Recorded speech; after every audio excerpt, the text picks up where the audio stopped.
कहानी की शुरुआत होती है एक बड़े से हवाई जहाज से जो समुद्र के ऊपर से गुजर रहा था। बाहर तूफान था, हवा तेज चल रही थी, सब कुछ काफी डरावना लग रहा था। प्लेन के अंदर एक लड़की हाथ में मशीन गन लिए बैठी थी। अभी अचानक से तूफान इतना तेज हो गया कि प्लेन का बैलेंस बिगड़ गया। प्लेन ने अपना कंट्रोल खो दिया और कुछ ही पलों बाद वो समुद्र में जाकर क्रैश हो गया। इस घटना के कई साल बाद हमें एक खूबसूरत आइलैंड का किनारा दिखाया जाता है जहाँ कुछ लोग स्कूबा डाइविंग यानी पानी में गोता लगा रहे थे। यहीं पर हमें जेरी दिखाई दिया जो एक स्कूबा इंस्ट्रक्टर है। जब वो पानी से बाहर आया तो उसका बॉस उसे डांटने लगा कि उसे इतनी देर क्यों लगी। जेरी गुस्सा हो गया और उसने बॉस को सीधा पानी में धकेल दिया। फिर शहर के दूसरे हिस्से में जेरी की गर्लफ्रेंड सैम दिखाई दी। जब सैम का काम खत्म हुआ वो जेरी के पास गई। जेरी उस वक्त अपनी बोट से पानी निकाल रहा था। उनके पास पैसों की थोड़ी तंगी चल रही थी। सैम ने उससे कहा कि चाहे तुम कितने भी गरीब हो, चाहे तुम ये फटी जर्सी स्कूटर पे ही घूमते हो, लेकिन मुझे तुम्हारे साथ रहना ही पसंद है। उस वक्त जेरी ने सैम को एक और बात बताई कि वो समुद्र में एक छुपे हुए खजाने को ढूंढने जा रहा है। पिछले तूफान के बाद किसी ड्राइवर को पानी के अंदर एक सोने की एंटीक आइटम मिली थी जिसे बेचकर अब वो काफी अमीर बन गया था। जेरी भी उसी उम्मीद में था। तभी जेरी पानी निकालते वक्त चोट खा बैठा। सैम मुस्कुराते हुए उसके पास आई और उसे संभाला। उसी वक्त एक बड़ी सी याट उनके पास से गुजरी। उस याट से एक आदमी चिल्लाया, जेरी। सैम ने उस याट की तरफ देखा और पूछा, वो कौन है? जेरी ने बताया कि वो जॉर्ज है। जॉर्ज ने चिल्लाकर बताया कि वो भी खजाना ढूंढने गहरे पानी में जा रहा है। फिर जॉर्ज ने जेरी से पूछा कि तुम मेरे साथ काम करना चाहोगे? जेरी ने थोड़ा सोचने के बाद हाँ कह दिया, लेकिन कुछ शर्तें रखी। उसने कहा कि एक प्रॉपर कॉन्ट्रैक्ट बनाया जाएगा, 50-50 की डील होगी, जो मिला आधा तेरा आधा मेरा। जॉर्ज को ये शर्तें पसंद नहीं आई और वो अपनी याट लेकर वहाँ से चला गया। इसके बाद जेरी और सैम कार में जा रहे थे तो जेरी ने सैम को बताया कि वो दोबारा किसी के नीचे काम नहीं करेगा। उसने जॉर्ज के लिए कभी काम किया था, लेकिन जॉर्ज अमीर होता गया और जेरी वहीं का वहीं रह गया।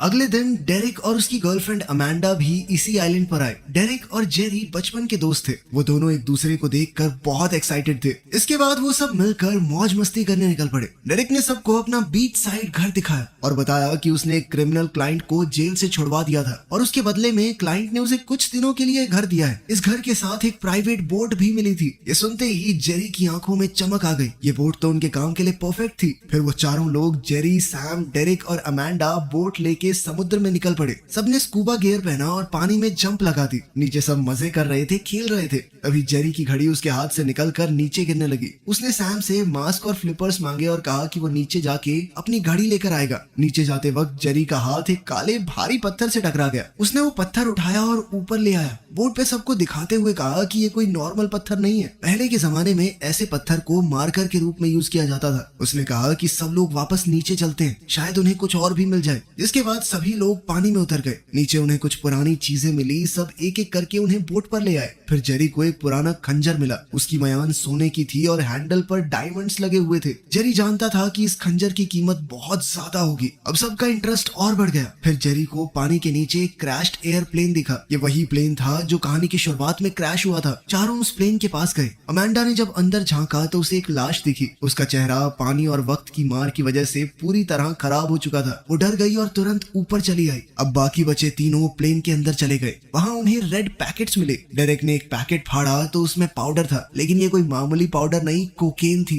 वो पूरा प्लेन कोकेन से भरा था। डेरेक ने एक पैकेट उठाया और बोट पर वापस आ गया। थोड़ी देर बाद सैम ने वो पैकेट देखा और उसे समुद्र में फेंकने लगी। डेरेक ने उसे रोका, लेकिन तब तक जेरी वापस आ गया। बिना कुछ बोले उसने सोने का खंजर निकाला, पैकेट को काटा और सारी कोकेन समुद्र में डाल दी।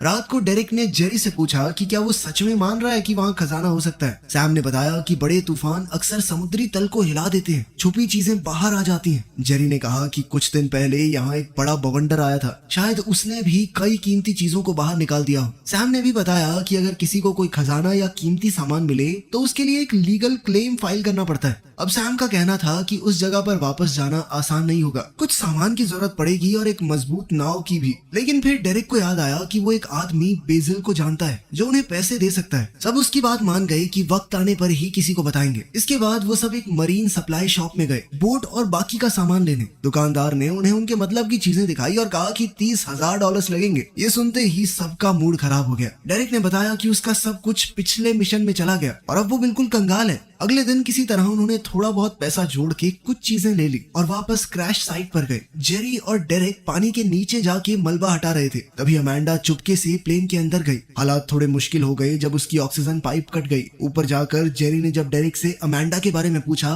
तो डेरेक ने जवाब दिया कि मुझे लगा वो तेरे साथ है। जेरी तुरंत चौकन्ना हो गया, एक नया ऑक्सीजन सिलेंडर लेके उसी प्लेन के अंदर गया। प्लेन के कोने में जहाँ पानी नहीं था उसे अमांडा दिखाई दी। उस छोटी सी जगह में सांस लेना उसके लिए मुश्किल हुआ पड़ा था। जेरी ने गुस्से से पूछा कि तुम यहाँ क्या कर रही हो? अमांडा ने कहा कि मैं तुम्हें ढूंढने आई थी, लेकिन जेरी उसके झूठ को समझ गया। बिना कुछ कहे उसे निकाल कर वापस बोट पर ले आया। सब लोगों ने मिशन को वहीं रोक दिया और आइलैंड पर लौट आए। अब उन्होंने जो कुछ भी समुद्र से निकाला था उसे केमिकल ट्रीटमेंट से एक एक करके साफ किया। जब पहला आर्टिफैक्ट केमिकल से बाहर निकला, सबकी नजर उस पर टिक गई। वो एक अजीब सी पुरानी सी गन थी, उसके ऊपर कुछ लिखा भी हुआ था। अमांडा ने नजदीक जाकर देखा और कहा कि ये वर्ड रोमन लैंग्वेज का लगता है। डेरिक हैरान हो गया और उसने पूछा कि क्या ये किसी रोमन शिप का हिस्सा हो सकती है? डेरिक ने लिखे हुए उस शब्द का मतलब सोचना शुरू किया और उसने कहा कि ये लूट या समुद्री लुटेरों से जुड़ा हुआ कुछ शब्द है। अभी टीम को एक और चीज मिली, एक पुरानी चांदी की घंटी जिस पर एक मैप बना हुआ था। सबसे बड़ी बात, वो मैप उसी जगह का था जहाँ वो लोग खड़े थे। अब ये पहेली और दिलचस्प होती जा रही थी। सैम ने एक पुरानी किताब से एक पैरा पढ़कर सुनाया। उसमें सिल्वर 4920 का जिक्र था और एक खतरनाक समुद्री डाकू का भी, जिसका नाम था डेल्मस थॉमस।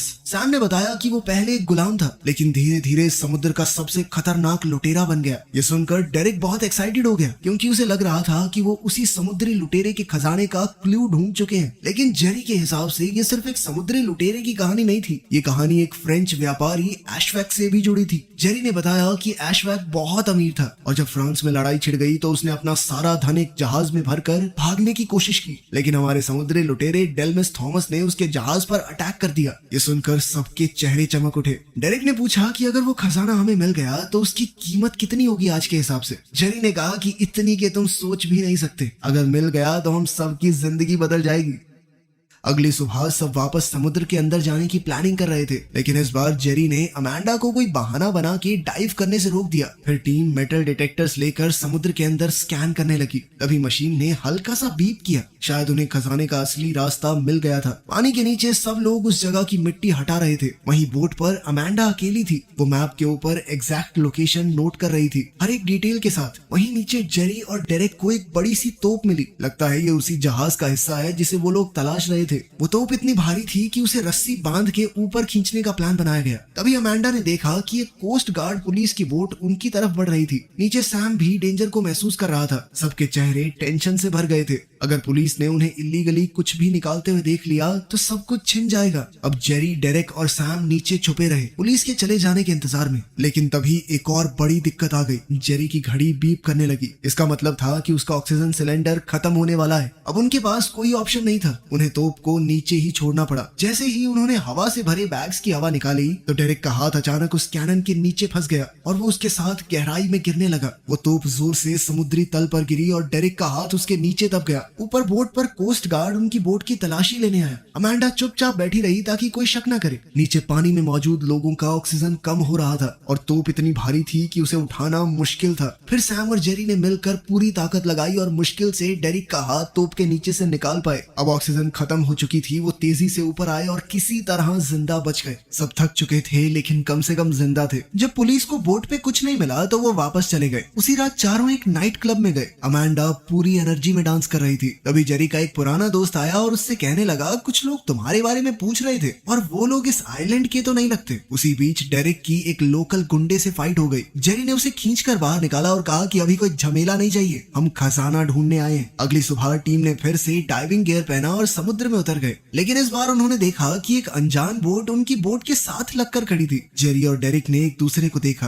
अब ये साफ था कि कोई तो उनका पीछा कर रहा है। जब वो पानी से लौट कर आए तभी उन्होंने देखा कि दो अजीब लोग उनकी बोट पर घुस आए थे। जेरी और डेरिक ने तुरंत उनका पीछा किया। उन लोगों के बीच एक जबरदस्त लड़ाई छिड़ गई। डेरिक और जेरी कैसे भी करके उन दोनों पर भारी पड़ने लगे। आखिर में वो दोनों हमलावर वहां से भाग गए, लेकिन भागते वक्त उनमें से एक हमलावर की टोपी गिर गई। जेरी ने उसे उठाया और जैसे ही उस पर लिखा हुआ नाम पढ़ा पढ़ा तो उसका चेहरा बदल गया। वो टोपी लेकर जॉर्ज के पास गया और कहा कि ये नाम तो तेरी पुरानी कंपनी का है ना, अब तू गुंडे भेज रहा है मेरे पीछे। जिस पर जॉर्ज हंसने लगा और कहा कि बहुत सारे लोग मेरी कंपनी में आए और छोड़ के चले भी गए, सबको याद थोड़ी रख सकता हूँ, सबका ठेका ले रखा है क्या मैंने। थोड़ी और बात हुई और फिर आखिर में उसने जेरी की आंखों में देखकर कहा, मेरे पास पैसा है, वक्त है, तेरे पास क्या है, सिर्फ एक सपना। और ये कहकर वो चला गया। शाम को टीम ने वापस प्लानिंग शुरू की। जेरी ने थोड़ी टेंशन में कहा कि हमारे पास सही औजार तक नहीं है, कैसे ढूंढेंगे हम खजाना। तब डेरिक ने आइडिया दिया कि प्लेन में जो कोकेन के पैकेट भरे हुए हैं उन्हें बेच के हम इक्विपमेंट खरीद सकते हैं, वरना जॉर्ज के लोग सब कुछ ले जाएंगे और हम बस देखते रहेंगे, क्योंकि अपने पास ना पैसे हैं ना पावर। लेकिन ये सब सुनने के बाद भी जेरी इस प्लान के लिए राजी नहीं हुआ। लेकिन उसी रात डेरिक चुपके से अमांडा के कमरे में गया और उसे सब कुछ बता दिया। फिर वो दोनों साइट पर गए। डेरिक ने वापस पानी में छलांग लगाई और प्लेन के मलबे में से कोकेन पैकेट्स निकाले।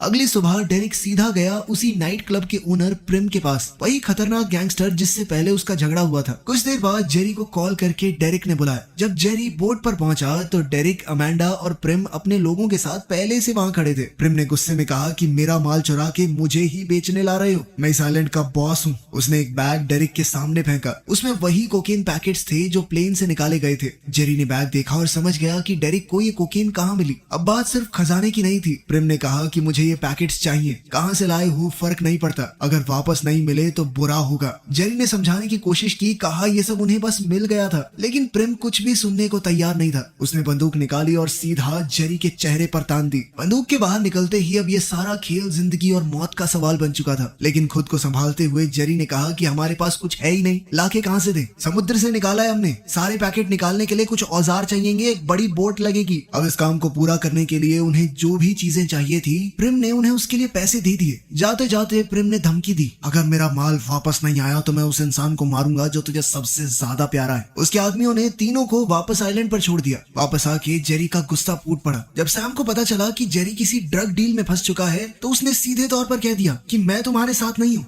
दूसरी तरफ प्रेम के दिए हुए पैसों से उन्होंने एक हाईटेक बोट और सबसे एडवांस इक्विपमेंट खरीद लिया। अब जेरी ने इसी बोट में लगे कुछ गैजेट्स की मदद से समुद्र तट की ओर तेज लहरें भेजी। धीरे धीरे मिट्टी हटने लगी और असली मलबा दिखने लगा। अब खजाने की असली खोज शुरू हो गई थी। जेरी, डेरिक और अमांडा टीम बनाकर उस खजाने की खोज में लग गए। उन्हें एक पुरानी घंटी मिली जिसमें लिखा था SS ऑरा। ये वही जहाज था जिसका वो लोग पीछा कर रहे थे। अब वो कानूनी तौर पर इस खजाने पर क्लेम फाइल कर सकते थे। लेकिन ये खजाना सिर्फ सोने चांदी का नहीं था। जेरी ने प्लेन से लिए गए कोकेन पैकेट्स को डिस्पोज करने का प्लान बनाया। उन्होंने पैकेट्स को रस्सी से बांधकर समुद्र के अंदर गहराई में लटका दिया। सब कुछ ठीक चल रहा था, लेकिन तभी एक जानलेवा पल आया। बोट पर खड़े जेरी को नीचे से कुछ अजीब सी आवाज सुनाई दी। बिना वक्त गवाए वो पानी में कूद गया। नीचे जाके उसने देखा कि एक शार्क ने अमांडा के ऊपर हमला कर दिया था। जेरी उसे ऊपर बोट तक ले आया, लेकिन देर हो चुकी थी। अमांडा ने सांस लेना बंद कर दिया था। हॉस्पिटल ले जाने पर डॉक्टर ने कंफर्म किया कि अमांडा मर चुकी है। डेरिक पूरी तरह टूट गया। तभी सैम जेरी से मिलने आई, लेकिन उसी वक्त जेरी के फोन पर प्रिम का कॉल आया। प्रिम ने उससे पूछा कि पैकेट्स लाए हो। जेरी ने गुस्से में जवाब दिया कि वहाँ एक हादसा हो गया और उनकी एक दोस्त इस बीच मर गई। प्रिम तुरंत अपनी कार से निकला और जेरी की तरफ बढ़ने लगा, लेकिन जेरी कार को स्टार्ट करके भाग निकला। प्रिम और उसके आदमी उसका पीछा करते रहे और थोड़ी दूर जाके